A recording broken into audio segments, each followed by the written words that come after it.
Taylor Gillies. I'm a senior. My name is Alicia Rowe, and I'm a junior. My name is Gerald Merritt, surprisingly spelled with a J, and I'm a freshman. My name is Austin. Hey. My name is Ernesto, senior.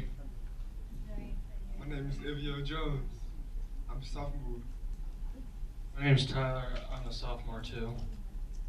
Now this is the perfect segue from what Sarah was talking about, how one voice has the power to change lives, and here we have a panel of students that have graciously come to answer our questions. And most times when we try to communicate with youth, we think we have all the answers. So today we're going to set the expectation that we're going to listen to them, okay? And I would like to introduce two of the staff members that brought them, and I want Miss E to give us some background information of the students assembled there, please. You can come up here with Okay. Don't be shy. I didn't think I was going to have to speak today. Now I feel their pain. My name is Brooke Evanho. I'm a school social worker from Bentley Community Schools. And thankfully, I am so glad to be here with this group of students today. This is such an amazing opportunity for our students and for just our school and community in general. Maria and Pam and Derek have come out to Bentley a couple times in the past few weeks to kind of get our students prepared for this opportunity. And they met with staff the first time and the students in together. Well, what you guys don't know today before seeing them is that a handful of them have never spoken to each other before this experience. All of us. I mean, we have students that are new to Bentley this year that are on this panel. They came less than a few months ago. We have students that have been in Bentley their whole educational career. And the first time they sat down, after the students were dismissed to go back to class, Pam and Maria and Derek were like, wow, those students. And I said, yeah, it's crazy. They've never spoken to each other before. And so for us and for myself, just as a supporter in the school, it's one of those things that to see these students who didn't know anything really about each other before coming to be a part of this, because they were hand selected by administration and staff in our school to join us today. To see them connect and kind of come together and create a community. We do have a small school, and so for them to lean on each other today is huge, and to be able to support each other in this opportunity is just amazing. So I hope you all know that even though they may look like they know everything about each other, or that your students may feel that they know everything about each other, they're just getting to know each other, but it's those bonds that will help them grow and continue to make progress. Well, you just heard the staff members say that they had never even met each other before. They hadn't interacted, but I think they raised the bar and set the expectations that should be the norm for all of us. For all of us. And so for right now, I would like for us to listen to what they have to say. And we're going to open it up and let you all ask questions for them. But I'm going to start off with a few questions for them. And I'm going to start with Taylor. Taylor, when you heard Sarah speak, what did she say that impacted you? I think the biggest thing is that you are your own roadblock and that you have to learn to overcome that. Because I've been in that situation before, and I did learn that I have to overcome it, but it really spoke to me because I've experienced that. Thank you, thank you. And Miss Alicia, can you tell us why you're sitting up here right now? Because I've got chosen to do this. Yes, you got chosen to do this, but when we met with her, she told us right off the bat, hey, I have social anxiety, and this is a huge step for me. And so we just want to recognize you and thank you for the courage you're displaying. Now, if you guys can pass the mic down and answer the same question I asked Taylor, what did you hear from Miss Sarah Vasquez that impacted you? Personally, I loved all of it. Thank you, Ms. Vasquez, for telling us that. But I'm going to take a page from Taylor's book, that you are your own roadblock. For many years, I was pretty quiet. Like, when I spoke, they were like, whoa, you have a voice? But yeah, because of that, I'm actually a lot more social now, and that's likely the main reason I'm up here. Right. Thank you, thank you.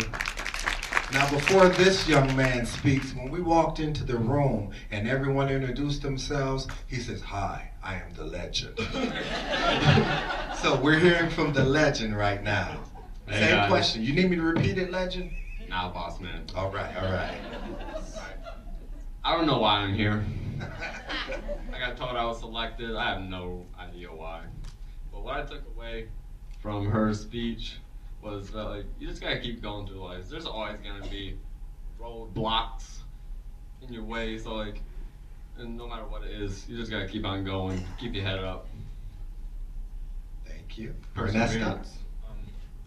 What I took from that is basically to always stay positive. I like the fact that when you came up here, you spoke very seldom of all the negativity that you went through in your life, and instead, you went through and talked about all the positivity, and that's something that I try to do every single day. Is I try to stay positive no matter what happens. You know, even when it comes to my sports, a drop catch in a game or some stuff like that. I just try and stay positive and look at all the positive things, like the touchdown I scored, or and I really appreciated that, and I like that. AVL? It's one thing I would say. When I got here, I was so excited. It was nice. The later, when I saw these people came in, I was shocked. There's a lot of people. When I saw my sister, she came up here to talk about her life, she grew up. I was shocked because, it's kind of like, I thought it was going to hurt her. And she talked about her life, But it didn't hurt her, did it? It didn't look like she was hurt by it. Yeah, it did kind of because, it's like, you showing people that you brave, and it's one thing I learned from her is she told me one time I heard about, and she said, her dad came home, he was drunk, and then there was sad, that was the sad part, and then I heard something she said that he jumped on his wife, and then she was sitting right there watching the whole thing. And so, it's kind of hurt because I never know, it didn't make sense for men to be up a woman. It's sad. Thank you. I probably would think that that she has been pretty brave to go through all the challenges in her life, and that's like me. Like I've went through some challenges too through my life, and I've been pretty brave so far about it, and that's what I have to say about it. Thank you. Okay, we only have 30 minutes, but I do want to open it up for people out here in the audience. If you have any questions, we got some questions for you, so make sure the legend has a mic too. I already warned a couple of them that I'd have questions for. How do you guys feel about the lack of leadership training for you to be able to have your voice and be able to move up those different levels, like Sarah mentioned, of advocacy? I'm going to have Taylor answer that one. Okay, well, Tell us about the leadership, what this means. I'm in that too. You get to answer it too. Well, personally, I know Austin and I are both in a leadership class, and I'm a big leader in our school. I'm in student government, I'm in NHS, and that gives me the opportunity to help other people in our school that don't have the advocacy they need, that don't have the opportunity to speak out about what's going on with them. For example, we did a really big bullying assembly a couple weeks ago, and I know personally afterwards a lot of students came up to me and told me that it had a big impact on them because they've been being bullied and they didn't think anyone noticed it. Thank you, thank you. Now, go ahead, Austin. Well, like I'm in leadership too, and I'm president of the Key Club. That actually happened like 3 days ago. Newly elected president? Okay, Yeah. all right. Clinton Jr. I think, like, if there's not leadership in your school, then make leadership. Be the example and, like, just, like, do positive things, and people will follow you. Now see, when he said that the first time, Maria started crying. She really did. We were sitting there, and she started crying, and one of the students says, "Man, she's still crying." And Maria said, "Well, once I start crying, the tears just don't stop." Did you want to speak about the leadership? Oh, sure. Well, My view on leadership really is, you were talking about the lack of it, right, and how you overcome like the lack of leadership. Something our school has really improved on this year is like finding a few students that are leaders in the school, or like lead by example in certain things, and then taking them, presenting them in front of the school, presenting them in front of lots of things. Obviously it's pretty nerve-wracking for them, but as a leader, you know, that's their role to step up, and people eventually do follow, like he was talking about. And once you find a couple leaders in that school, they'll start spreading it virally, and it'll start going around. Any other question? You got another? And I need you to stand up when you ask your question too, please. All right. One of the reasons I asked that is because there are youth leadership forums at the national level, and I got the opportunity to go to one this last October, and it was people of the disability movement that literally passed the torch to the youth, and they've been trained nationally at each state to make these differences, to have their voices heard. And I don't think a lot of youth know about that opportunity to go above just in your school, in your communities, but at state levels and nationally. Now, was that a statement or a question? That was just where I was going with the leadership. Gotcha. Any other questions? Okay, we got another one over here. I'll get you right after them. Oh, you have one? Okay, yes. Go ahead. I was equipped with this microphone. I have a question that's a little bit different than what other people have been asking. I don't know who up there has a label that's been stuck on them, but all of us have something that we struggle with, and as a special educator, I am just wondering, do you guys prefer, label or not, do you prefer to have a bar set very high and then just to go reach it, or to have smaller goals set for you that maybe your teacher guides you to? Does that make sense? Like, do we set the bar and let you run, or is it better to be like, let's do this and let's go here, and then eventually we get up to it? Well, I think like we should gradually set goals and like keep like upgrading each goal, because like some kids learn at their own pace and go at their own pace. It's like it takes a while for some kids to catch on, and like I think you just need to help them out like on a more individual basis.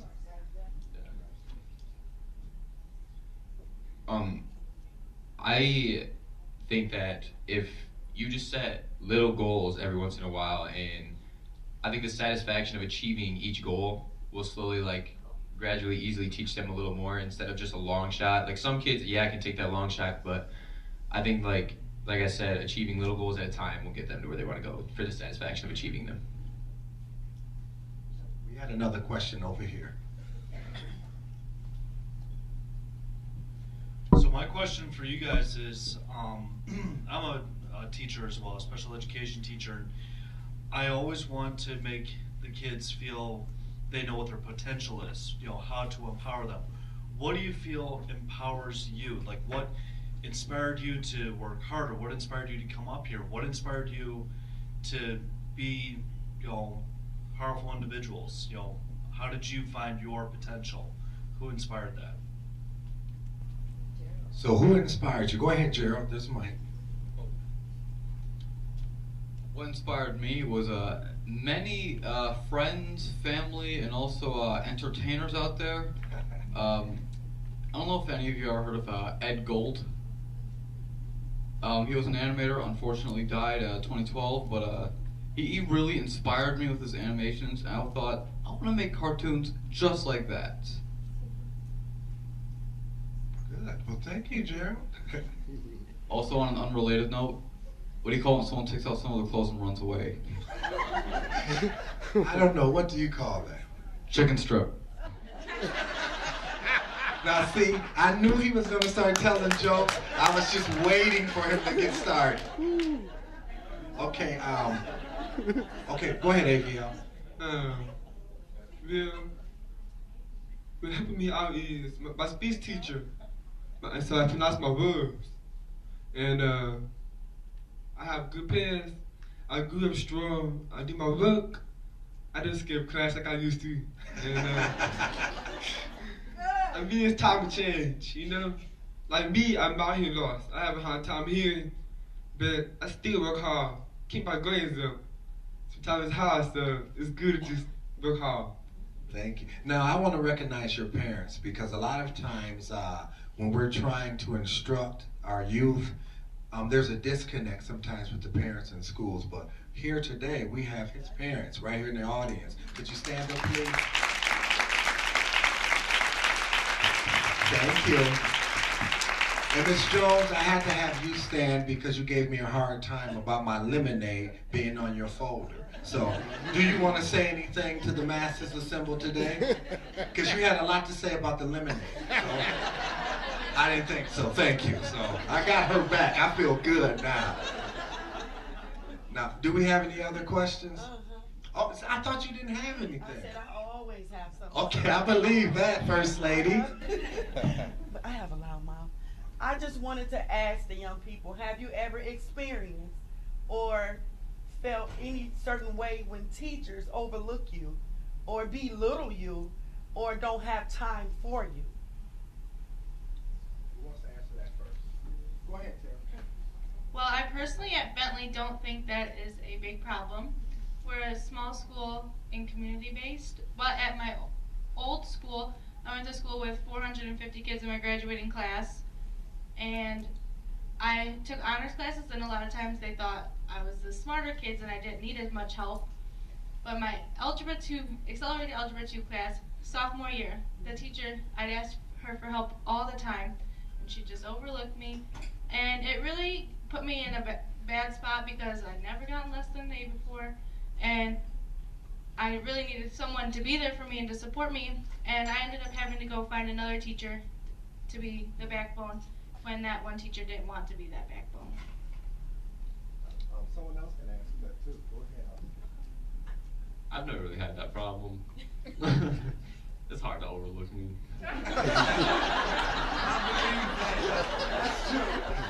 The legend. I've been to like 6 different schools through my whole childhood. And Okay, your whole childhood. How old are you? I'm 17. Now that's a lot. 17. Just turned 17 March 8th.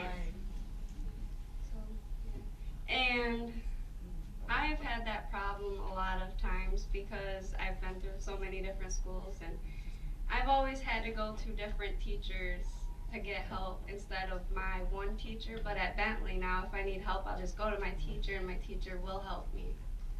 And if she won't, then I still have counselors and everything else there to help. I've personally never had this problem with a teacher, though I have with friends. You know what I mean. But okay, let me just say, I love everybody up here. Okay, I love you, Tyler, Abiel, Ernesto, Austin, myself included, Alicia, and Taylor. I love all of you. Okay, now Sarah had a question. You have to stand too, Miss Sarah. Yeah, you know what? All right, guys. My question is, what do you need from the people that support you, that will push you to be advocates for yourself and then for others? What's the one thing you need? Well, besides consequences, I don't know. Extracurricular activities get people involved, and like when people are involved with stuff, like they get motivated and like they want to help out with other people and other stuff, and they just get involved in clubs and stuff. You know what I mean? Gotcha. Anyone else want to answer? Taylor? Go ahead, Joe. And then pass it down to Taylor, please. 3 words: love and faith. I heard that. That's what you need from. So that's your answer, or is there more to it? Well, sorry to be anticlimactic, but yeah. Okay, now listen, look. I work alone. I'm telling the jokes up here, okay? All right? Let's call it a duel then. I didn't hear you say anything funny. Now see, he's got to get off the panel right now. Okay? Go ahead, Taylor. For For me, I think it's recognition. Is like my teachers and everyone around me recognizing that I'm doing something to help others and myself. Now, are we paying attention to what they're saying? Because they're speaking from the heart, they're being genuine, but they're also being very tactful in how they tell us. So I think we really need to pay attention to what they're saying. Do we have any other questions? Well, Avia, go ahead. The most important thing is ask questions. Like me, I have a chemistry class. It's like I be having a hard time. I be just difficult. Sometimes in class, I just chill. I don't do my work. I just sit there because my teacher like, I'm shy, nervous, but some days I have to be brave and strong. You know, ask questions, raise my hand, then I'll be better. So I got like good grades. Thank you. Any other questions? Okay, way over here in the corner. Before I run way over here, where was the question? Way over there? Okay, I need someone else to run on my, and I'll go over here. What's wrong, Derek? You have me one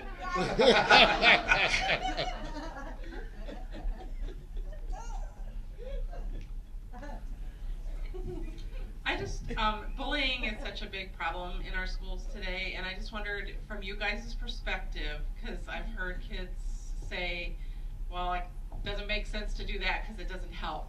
So from your perspective, what can you do to help other students, or what can students do to help other students, and what can staff do to help students with that problem of bullying? Okay, wait, I'll start with this one. I think that the students are the key to stopping bullying. They need to lead by example. Kids, don't listen to teachers about those things. I'm sorry, guys. It just doesn't, because they don't think that teachers understand what we're going through. And I think when students stand up about it, they're more likely to understand what's going on and that it's not okay and that they do need to stop.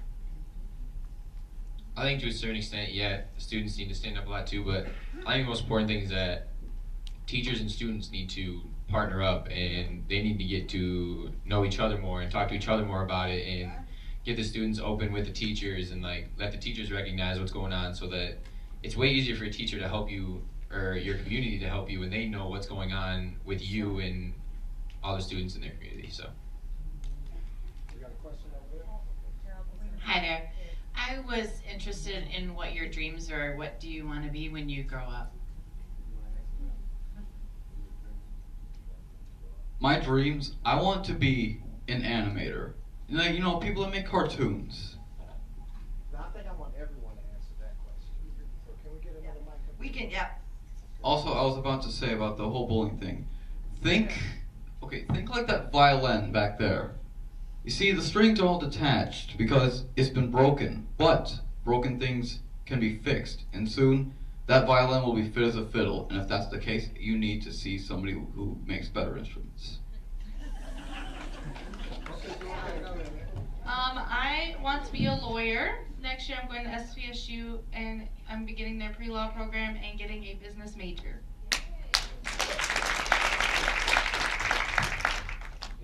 When I get older, I've always wanted to work with children and like clean people's houses, and I'm always good at dancing, so I also wanted to become a dancer when I get older.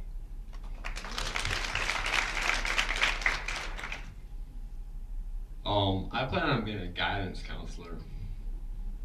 That's like the weirdest thing a kid could ever want to be. My English teacher actually asked me why I want to be a guidance counselor. I didn't know what to say at first, so I just said, I just want to help people, you know, make people happy, be involved in people's lives. I can see you do a good job.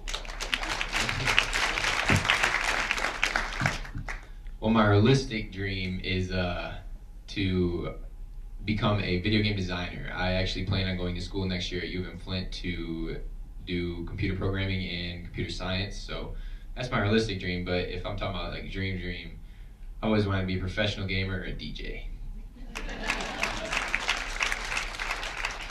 I want to be just kind of like Gerald and Ernie. Like I want to make animated films too, and I also want to make video games too. My dream was to be a judge. Look, I didn't want to be judge because all you do is do do. I like to be judged, but sometimes I feel like it should be sports. Or the first player, my heroes, And then I like to play all sports. So my dream is to be basketball player, football, soccer, baseball, all the track and swimming. And then get married. Then get married, all right. Maria, how much time do we have? We have time? We have another question? You have a lot of questions. I do. I have lots of Thank you. questions. And this is worthwhile. I'm not trying to make it not worthwhile, but what do you guys do in your school, in your life, in your community of peers to, I don't want to say minimize differences, but find valuable things in other people? So even the thought of bullying and the thought of that crap isn't even thought about. Like, what do you do to just care about people in your school and your community? I mean, going beyond like what committee you're on or what club you're in. I just want to be inspired because my high school experience was absolutely terrible, and you guys are inspiring. I just make friends with people, because if you make friends with people and you just like learn about them, and like everything else goes out the window, you learn new things. We make each other laugh. Sometimes he doesn't. Sometimes the jokes are a little corny and dry. Like, it's just find ways to connect with each other, and like differences minimize, like when you find common ground. I think you should just be that person. Like, even if you are the different one, be that person to find other people not like you, but even more different than you, and get to know them more, and like learn other differences of other people and get more understanding and things like that. That's it. Okay, now what is that word that you're describing right there that we asked you? Do you remember? Maria, remember we were talking about that? Diversity. Diversity, yes. They were talking about embracing diversity. And you know, as adults, sometimes we struggle with that. But they seem to have the blueprint, don't you guys think? This is actually the thing that made her cry on, diversity. See, he remembers that, Maria. He remembers when he made you cry. Now, we only have like 3 more minutes, and my boss coming to get my mic, so I must not be doing a good job, but... Well, first of all, I need to let you know a little bit about this school. Because they are a very small school. I think there's about 250 in their entire school, 9 through 12. It's a small town in Burton, just outside of Flint. Extremely transient. So when we look at these guys, what was it? It's Tyler and Gerald have been there the longest, right, since kindergarten? Yeah, we're like veterans. Yeah, they're the veterans of the school. And then Austin, you were next, right, since 5th grade? Oh no, Ernesto was since 5th grade. But the rest of you guys all have just been in the past couple years. So it's an extremely transient community. But when we met with the superintendent and the principal, I was told that the superintendent truly believes in the social and emotional well-being and growth of all the children and her students in that school, and it really came through. When we talked to these kids about who supports you, it wasn't a person. It was several people within the school. So the administration, the philosophy, and correct me if I'm wrong over here from the staff, really believe in the growth of every student's social and emotional well-being. And I think that said a lot. It was so much fun to be in their school and to talk with these kids, and they were so respectful. It was just, and I know we're all in high schools, and I've been in lots of high schools where I didn't always feel that way. And when you heard the superintendent, she was willing to do anything to make sure these kids were here today. They even broke some school policies to make sure they could be here today. You know, so they're really amazing young people. So we just noticed, Lori Bradley just came up to me, we have like a major error in the agenda. Did you guys, anybody else notice it? There's an extra half hour in there. I was gonna say the Pepsi that we was didn't horrible. put in there. So what I would, if you're up for it, we can ask a few more questions of these great kids. and then we'll figure out how we're going to adjust this schedule. So you guys up for a few more questions? Okay. I got one. You got one? It's what I'm saying. Somebody asked that question. It's always good to be a leader, not follow. And like the Bible says, be a leader, not follow, live by for Christ. But if you try to be like somebody, I mean, you can be messed up, or I mean, it's not good to be following. Like if you see somebody sagging, and you feel like you should do the same thing, it don't make sense. So it's always to be yourself. You know how I dress him, I look nice. I like to keep myself good looking. And I was tall, I know, I've been making this. And you know, some people try to be like me. I got good hair, I got curls. That's why we said to be yourself.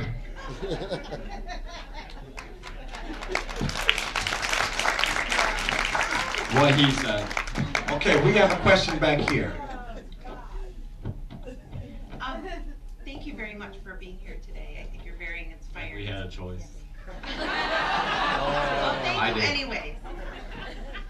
My question to you is, would you be willing to be in a panel and talk to other peers your age instead of a room full of educators? I think that would be powerful, and I guess I would like your take on it. Yeah. Yes, cut, print, sign, yes. Yes. Yeah. Indeed. Absolutely. Okay, no more. Okay, we gotta go now. Okay. Any other questions? Okay, we have one back here. Dave, can you help me with the mic or something? I should talk. If you think about your favorite educator, if you think about your favorite educator or your most influential educator that you've had from kindergarten to where you are at now, what would be the qualities that you would say define them and stick out in your mind? Were they just always there for you? Were they always pushing you? What was it about them that really stood out? Well, it's one teacher that I like. Her name is Ben. She passed away. I can't remember last year. I mean, it's sad because, you know, she got burned in the firehouse. And then she's my best teacher since I was kindergarten. Why? Because she always look out for me. She put me out of the other class and put me in height, like, in this level.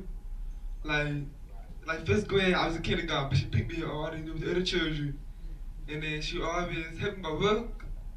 If I don't listen, she make me do my work. Sometimes I just don't. I be having to give her a hard time. But she still give her stuff, you know, she look out for me. She teach me a lot of new stuff. And by the time I went to high school, that's when she passed away, so she seen me sometimes. She's my best teacher.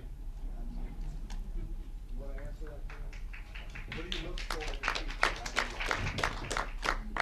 A good educator to me is, well, there's one for sure at my school. His name's Mr. Lindhurst.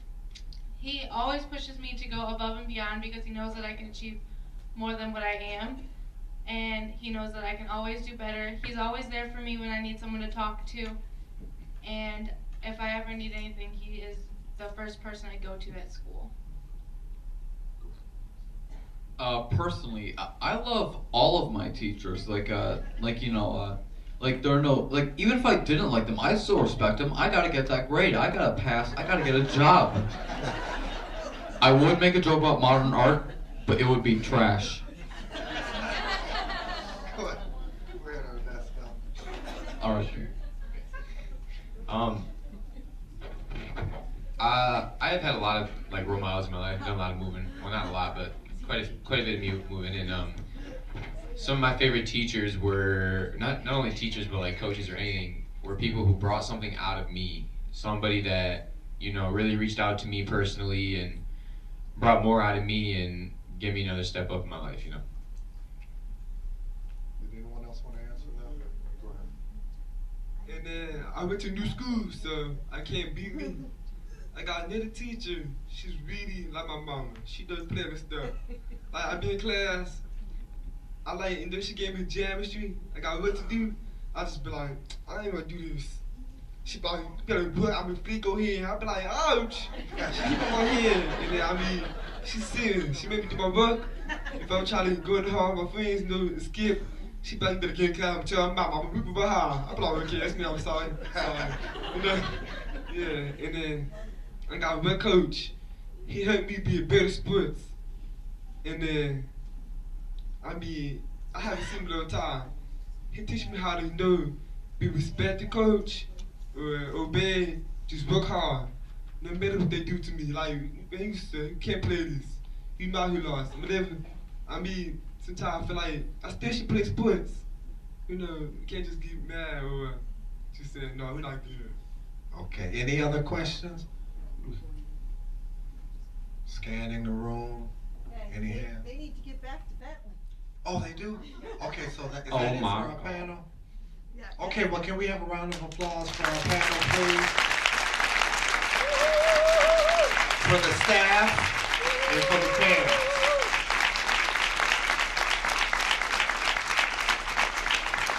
And unfortunately, they all have to head back to school while you still get to stay here with us for a while longer, because Sarah's going to be back up. So thank you guys so much. They're all going to find me on Facebook, so we can friend each other. Austin, you're going to find me on Facebook. Yeah. And then, so thank you guys for coming. Alicia, I'm really proud of you. Taylor, Ty, you did a good job back there.